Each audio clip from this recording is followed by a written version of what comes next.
Bonjour à tous. Alors, nouvelle escapade vibratoire. Je suis à Saint-Julien-de-Chapeuil, en Haute-Loire. En fait, je suis venue ici pour une raison particulière, faire une rencontre particulière. Il y a quelques mois de cela, j'ai une amie qui me parle d'un achat de maison qu'elle a en cours. Et donc, je lui avais dit, la maison en question, elle est en contrebas, il y a une rivière et tu verras, il y a une vouivre.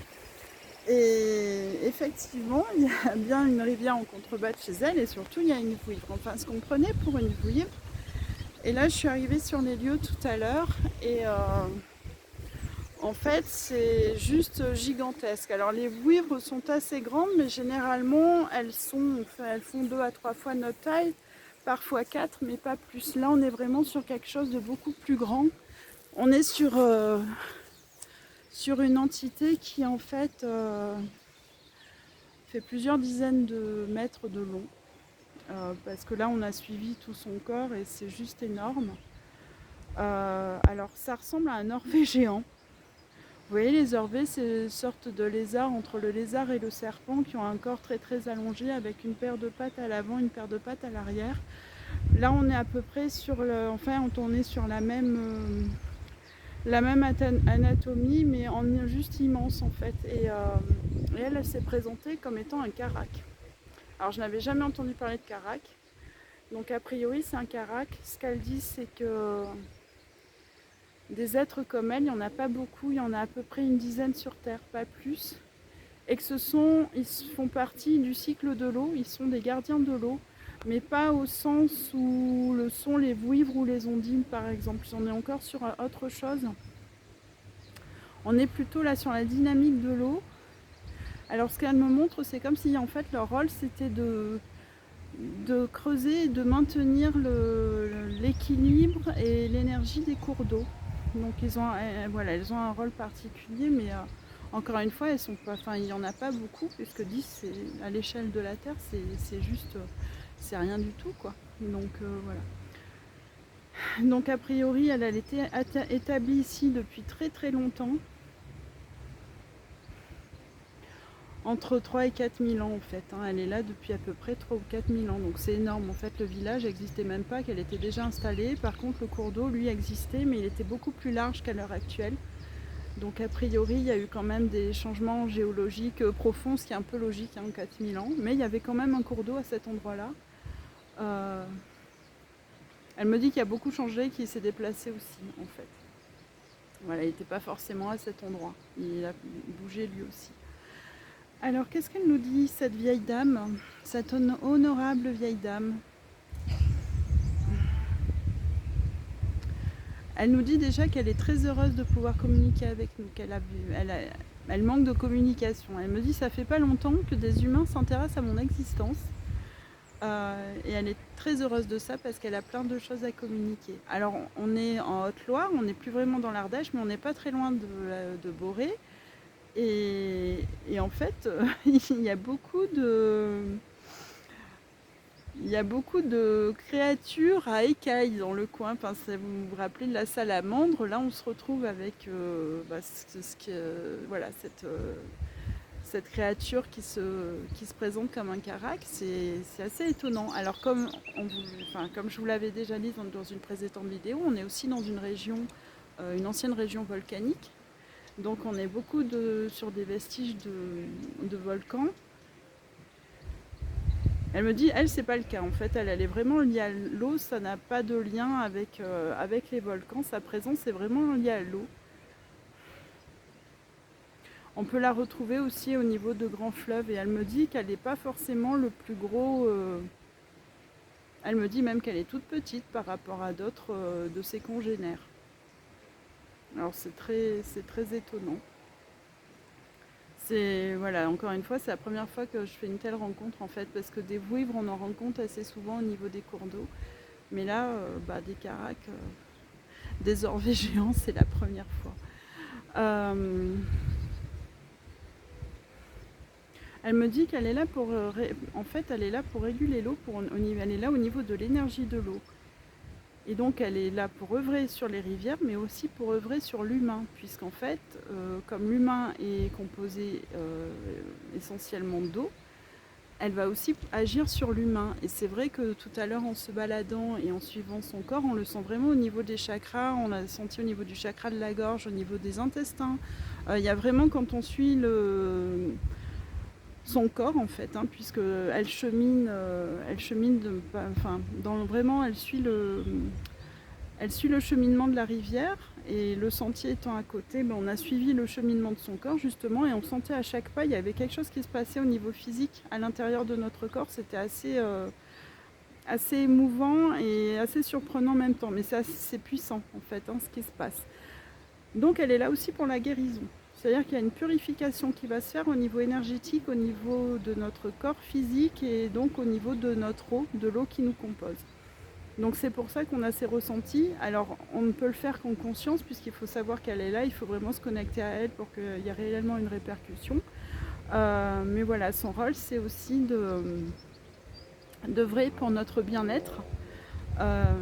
Et elle dit qu'elle veille à ça en fait, elle veille à ce que les humains qui la croisent entre guillemets soient purifiés, voilà, et ce changement énergétique qui se fasse au niveau de leur corps. Tout à l'heure, j'ai vu passer un couple qui faisait son footing. En fait, même s'ils n'en ont pas conscience, ils ont bénéficié de quelque chose en passant par là. Parce qu'elle œuvre, en fait, elle est vraiment à l'œuvre en permanence, et elle va soigner. Elle me dit que c'est très important pour l'être humain, effectivement, de prendre conscience que que l'eau fait partie de lui aussi, en fait, fait partie de nous. Et que, oui, on le sait, on a besoin d'eau, hein. On peut se passer de nourriture, mais on ne peut pas se passer d'eau très longtemps.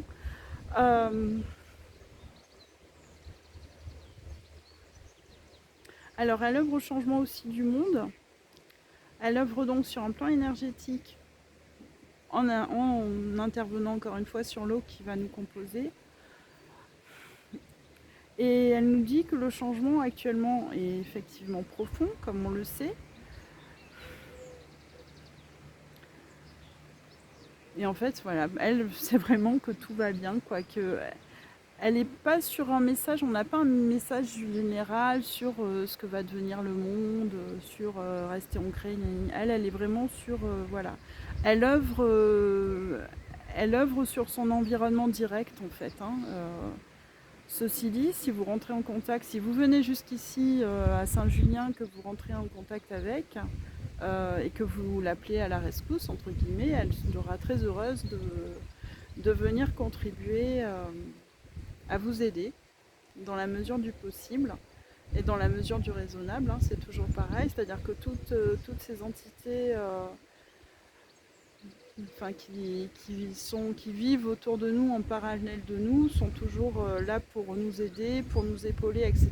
Mais on n'est pas, voilà, ne pas en amuser, le faire toujours avec respect et modération. Ils ne vont pas nous donner les chiffres du loto, par exemple, hein, vous voyez. Mais par contre, si vous avez besoin de guérison, ils vont être là. Si vous avez besoin d'aide pour prodiguer un soin parce que vous êtes dans une démarche de guérison, ils vont être là, etc. Donc voilà, c'est vraiment œuvrer encore une fois pour le bien commun et pas de manière égotique et égoïste.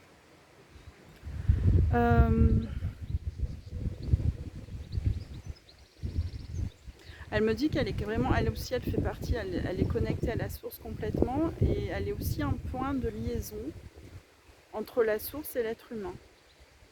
Elle me dit que ça passe aussi, à cette échelle, ça passe aussi du coup par l'eau.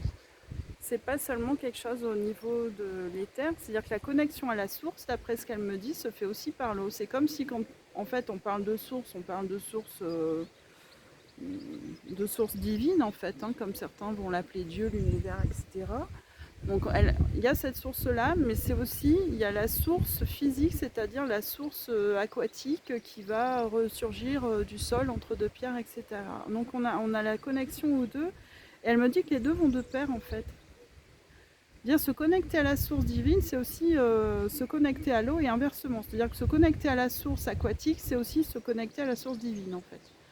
Il y a vraiment ce lien entre les deux, et Elle me dit quand vous buvez en tant qu'être humain ou en tant qu'être vivant, parce que c'est pareil pour les plantes et les animaux, quand vous buvez en tant qu'être vivant, vous vous connectez aussi, il y a une reconnexion directe à la source.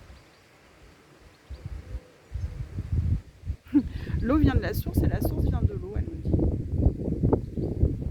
Alors je traduis peut-être pas bien ou je comprends peut-être pas bien ce qu'il m'est dit, mais voilà, elle me dit ça.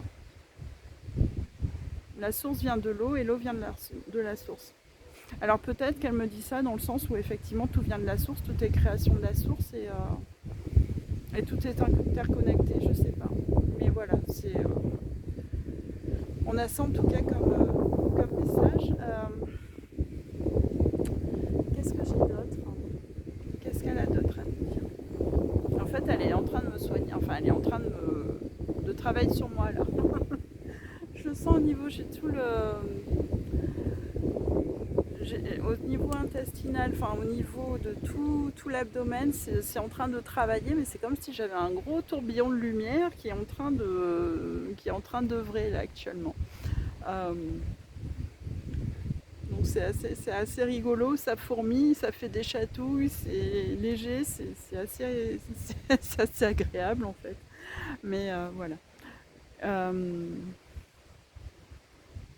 Alors c'est un carac, hein, encore une fois, j'ai regardé, en fait, j'ai rien trouvé sur le carac. J'ai trouvé les oiseaux, on a trouvé tout sauf quelque chose qui se rapporte à un reptile. Mais elle me dit qu'en fait, ce nom, c'est dans sa langue à elle, donc c'est pas. Voilà. Parce que Alnil, effectivement, elle ressemble à un gros orvé, mais le mot orvé lui convient pas.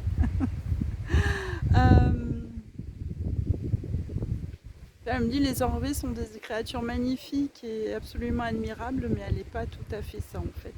Elle est autre chose, elle est plus proche. Elle est entre la vouivre et le dragon en fait. C'est vraiment encore autre chose. Alors qu'est-ce que j'ai d'autre? En fait c'est ça, essentiellement ça tourne autour de l'eau. On est vraiment sur une connexion avec l'eau. Et encore une fois, elle me dit buvez en conscience en fait. Quand vous buvez en conscience, que vous vous connectez à la source, à ce moment-là, il se passe vraiment quelque chose au niveau du corps physique qui est à expérimenter. D'ailleurs, que je vais expérimenter moi-même dès que j'aurai terminé de faire cette vidéo. Hein, je vais aller m'hydrater et je vais voir ce qui se passe si je le fais en conscience, en me connectant en conscience à l'énergie de la source. Voir ce que ça donne réellement au niveau du corps. Donc je vous invite à en faire de même, du coup, puisque c'est son message aujourd'hui en fait. Hein, de vraiment voilà, se connecter à la source en se connectant à l'eau et inversement. Écoutez, pour ce message à Saint-Julien de la part de ce Carac qui est une vieille dame et à qui on a donné le prénom d'Elena et qui est très heureuse de ce prénom d'Elena, donc on va l'appeler Elena. Donc on va quitter Elena pour aujourd'hui. On lui dit un grand merci pour sa présence, pour ce qu'elle fait au quotidien, pour tout ce qu'elle fait pour nous et pour veiller sur ces lieux et pour les habitants de ce coin et de cette région magnifique. D'ailleurs, on est vraiment dans un lieu particulier là, hein, toute la région, vous sentez qu'il y a une énergie qui s'en dégage, où que vous alliez en fait, hein, même dans le centre-village ou dans les monts aux alentours, quand vous alliez vers le Mont Gerbier, vers Boré, par ici, enfin toute la région là est juste magnifique au niveau énergétique. Hein. On est sur le Saint-Jacques-de-Compostelle et il y a effectivement une énergie énorme qui s'en dégage. On n'est pas très loin du Puy-en-Velay non plus. Hein, donc voilà, géographiquement on est vraiment dans un triangle, dans un périmètre qui est très intéressant, qui est très haut vibratoirement et du coup qui est extrêmement bénéfique dès qu'on s'y installe et qu'on prend le temps de l'accueillir pleinement. Écoutez, je vous embrasse, je vous dis à très vite pour une autre escapade vibratoire, une autre découverte et puis une autre rencontre particulière. Alors là, ça fait 2 rencontres avec des créatures que je n'avais jamais croisées auparavant. Donc la salamandre la dernière fois à Boré. Et puis aujourd'hui avec ce carac que je ne pensais pas croiser un jour, que je ne savais pas même exister entre guillemets.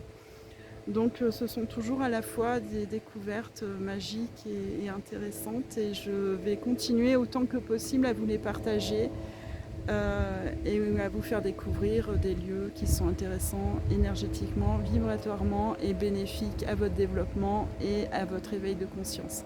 Je vous embrasse et je vous dis à très vite. Au revoir.